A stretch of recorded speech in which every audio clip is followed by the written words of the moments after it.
There are other videos I want to make and video topics that I've been sitting on the back burner, but for the for Helluva Boss, I'm not going to review it or tell you about all the hidden Easter eggs. There are way better and more qualified YouTubers who've done that already. So I'm just going to give my general thoughts. Well, first and foremost, animation and quality wise, it's ever so improving. Like that opening scene with Stolas and his daughter, I did not expect that. It was beautiful. I will not knock these independent artists because honestly, I feel like 9 times out of 10 what we get from independent animation, it's like leagues better than even studio animation or corporate animation, if that's what you want to call it. I don't know. It's rivaling that of Nickelodeon, Cartoon Network, and Disney Channel. Cutting corners here and there can help push out a product, but man, the final product speaks. Writing wise, okay, I might be in the minority when it comes to this because I'm not quick to hop on the hype train for everything without seeing nitpicks here and there. Writing compared to the first episode, it's getting better. It's tighter. It makes more sense. I think what would really help is if Busy Pop and her team just had an idea of how long they want to make these episodes. Like the pilot for Helluva Boss was about 11 minutes. The first episode was about 11 minutes. This episode runs about 15 minutes. I think the 15-minute runtime would work better for them as opposed to like 10, 11 minutes. Because you don't want to run the story for too long or too short. They should just set themselves to a restraint of how long they want to show the episode for. I feel like editing between scenes and scene changes and transitions could be tighter and could fix that up a bit. Otherwise it feels a little jarring. Like one scene of Moxie and Millie going towards the roller coaster, then an immediate cut of Moxie throwing up. That felt just very abrupt to me in how it even, and the scene didn't even last that long. It just had another abrupt end. Now the songs, because it's a musical, songs are nice and energetic in that order. I honestly could not understand the lyrics of Stolas' song in the beginning, but it was beautiful. Very well sung. And just gave that tone and atmosphere of a performance. Really captivating the audience, you know? Second song, oh my gosh, that was fun. That was so much fun. Such energy going into that clown that was giving me major Spinel vibes. I loved it. And a nice little nod to, like, the song in Hazbin Hotel. What was it like, in every demon there's a rainbow or something? Oh, and also, I noticed, I don't see anyone complaining about Stolas' voice actor now, because in the first episode, everyone was kind of, had mixed feelings or just upset about Millie and Stolas' new voice actors.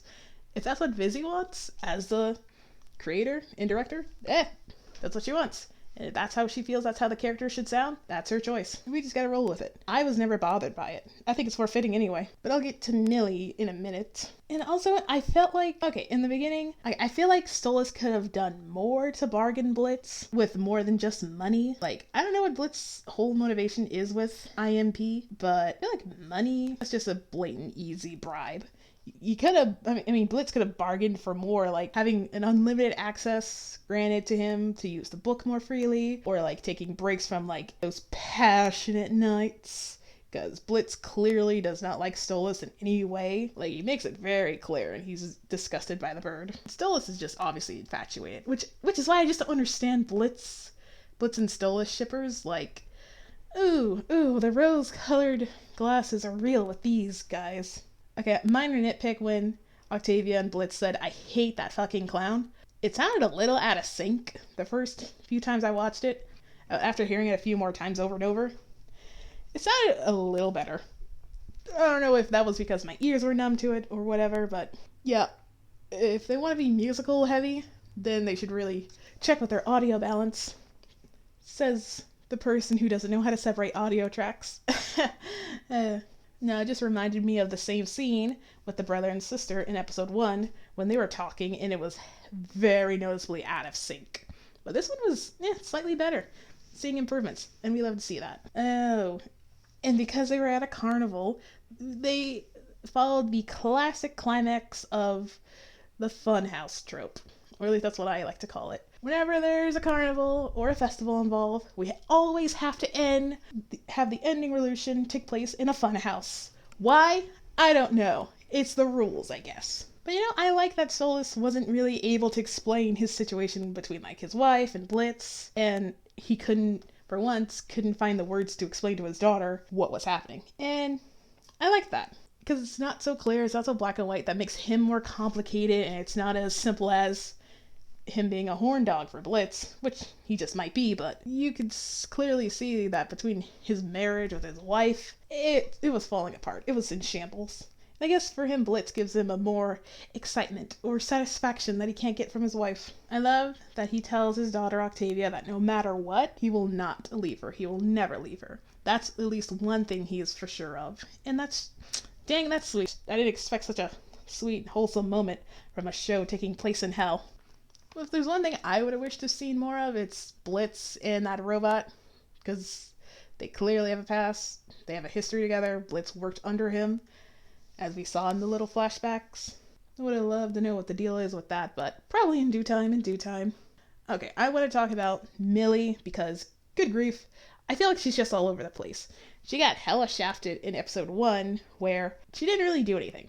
She was just there. And again, in this episode, she didn't really do anything. Didn't really showcase more of a personality beyond the happy wife, or what I call the yes character. A character that basically has no problems doing whatever everyone else tells them to do, or they're very flexible because plot. And with her voice, I can't tell what her voice actress is going for. Either the southern pitch, southern voice accent, or deep southern voice. Personally, I'd prefer the deep voice, because switching back and forth between high pitch, high energy southern accent to a lower pitch southern belle drawl, it's just jarring. And when she does go high pitch, good God, my ears. I could not watch this episode wearing headphones at all. I feel like the only bit more of an insight of Millie's character we get is when she talks about how she had fond memories of going to Lululand with her family. So she has siblings. She had a family prior to Moxie, and from the indication, a low-income family at that. Lululand is criminally overpriced, like every theme park. And okay, the thing when Moxie tries to win her a prize,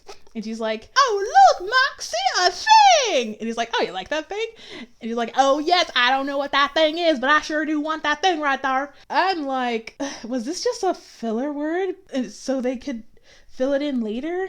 This sounds like the thing, the quote-unquote thing, the word itself, was meant to be like a filler word until they came up with another word or name to call this toy thing. Ugh, great. Now the word thing is dead to me. That was just weird and a little bit of awkward writing to me. Also, major nitpick, Millie can't hit a target, can't hit the apple target with a toy gun, but can headshot an imp from, who knows, maybe a yard away. That is a major hole. That's a plot hole if I've ever seen one. Moxie could easily hit a target without even looking. And Millie can't, unless she's got a real weapon in hand. That's weird. Aren't they supposed to be trained assassins? She's a yes character. She's a do this because plot character. And that's a shame. I would love to see more of Millie's personality shine through and have a little bit more about her, as we've done with Blitz, even Stolas. And I don't really have much to talk about with Octavia. She was cool. I liked her. She was a nice addition. I really liked the voice that her actress went with. Very, very tired teen, but also distinguished. Loved it. I'm seeing improvement, not just in animation, I'm putting that to the side, but writing. You can have a beautifully animated show and the writing be trash, because that's happened in the past. Or a show with terrible animation, but good writing. I feel like with Helluva Boss, it's getting into a gray area of excellent animation, but the writing just needs a few more tweaks. And I feel like with every passing episode, maybe another quick glance at the script, they're getting there. We love to see independent artists improve. And that's all I have for today. I've been Artiste TV, the Tiny Toy Tiger, and I don't have an outro yet.